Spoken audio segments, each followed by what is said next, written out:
Matt Turner. I'm one of the producers on Army of Two, the 40th day, and we're going to be taking you through a little walkthrough of the zoo checkpoints that we were showing at PAX not long ago.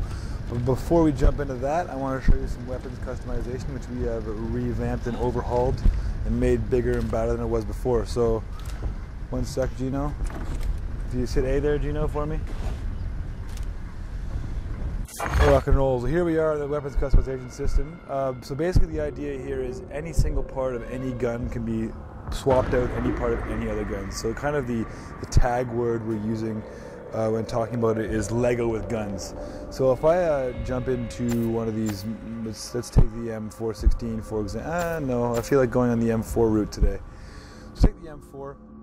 If I take that and we jump into it, I'm able to take it and customize it really how I want it to play inside the game. So I can take the QZB barrel, the AK-47 barrel, the G36 barrel, whatever I want. And all of these things also have gameplay ramifications. They're not just cosmetics. So some of the heavier barrels will give you more damage but worse handling, and vice versa, obviously, for the lighter barrels. There's also parts that aren't attached to any specific gun. They're just, you can find them in the world, and there's specific ways and specific places where you can get them and then put them in your collection. So I think this is a pretty cool barrel here. I'll drop that on there. We'll jump into the cartridges. Again, the same thing. This is all gameplay. Smaller cartridges will be lighter, obviously. Bigger ones like this guy right here will be much heavier and affect your handling. I like this guy kind of in the middle. We go into the stocks. It's the same thing. Any single one of these stocks you put on your gun the way you want to look and the way you want to play. Jumping along to the more of the fun stuff, the suppressors. So these will affect your damage as well as your precision. As we move through the suppressor, we find these kind of homemade bayonets that's made from a screw. The idea here is like that you're going to be scrounging in a disaster scenario and you're going to have to find things and make your own kind of homebrew parts. So you can make a whole homebrew gun if you want to. But also these bayonets also have animations with them, so if you have it on your gun, you will use it in the game when you do your melee attacks, which is pretty cool.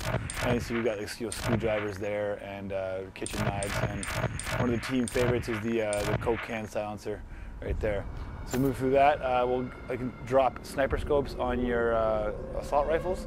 This also has gameplay applications, whereas you'll be far away, you'll have a really accurate, high-powered rifle, machine gun basically.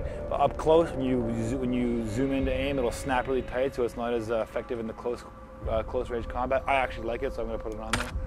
Going to the front mounts, you've got handles that are obviously going to help you with your stability and your aiming.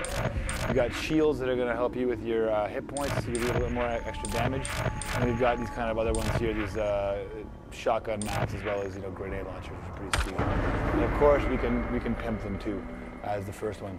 And we also have a whole host of other skins, camo textures, zebra print textures you can throw on there that really customize your gun the way you want it. What's cool about it is that it's intrinsically a co-op feature. So if I'm going to load out with this kind of crazy, close combat gun, let's hit B and we'll get in the game. My partner's going to want to load out with something that's going to, kind of counterbalance me and be something that's better for the long range stuff. Because if we get in a situation where we need long guns, and I've got this crazy thing, I'm not going to be very effective.